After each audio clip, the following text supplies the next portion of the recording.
આતંકવાદી હુમલાની અસર વડોદરામાં 15 મે સુધીના કાશ્મીરના 80% બુકિંગ લોકોએ કેન્સલ કર્યા.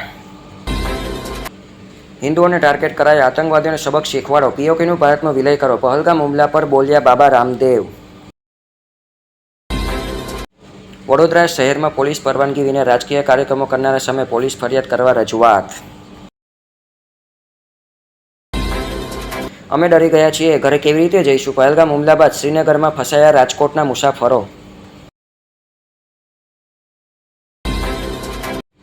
પહેલગામ આતંકવાદી હુમલો, પડદા પાછળ જે પણ છે બધાને જવાબ મળશે, રાજનાથ સિંહે કર્યો મોટો ઇશારો.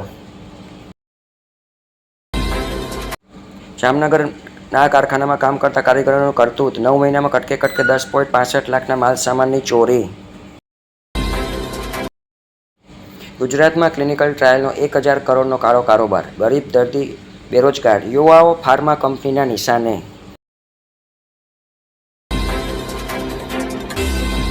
ઓનલાઈન ઠગોએ બોગસ કંપની બનાવી, વડોદરાની રિક્રુટમેન્ટ કંપની પાસે 38 લાખ ઠગી લીધા.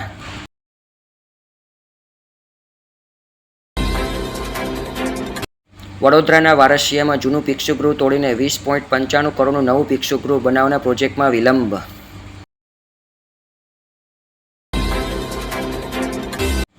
એએમસી હવે ડિજિટલ મોડમાં, બિફોર આફ્ટરના ફોટા મુકાશે, એઆઈ દ્વારા ડેટા એનાલિસિસ કરાશે.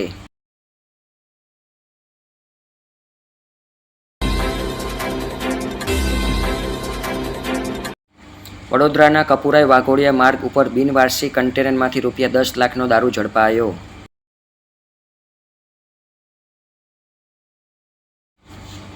જો આ ન્યૂઝ તમને પસંદ પડ્યા હોય તો લાઇક, શેર અને સબસ્ક્રાઇબ વધારે ને વધારે જરૂર કરજો.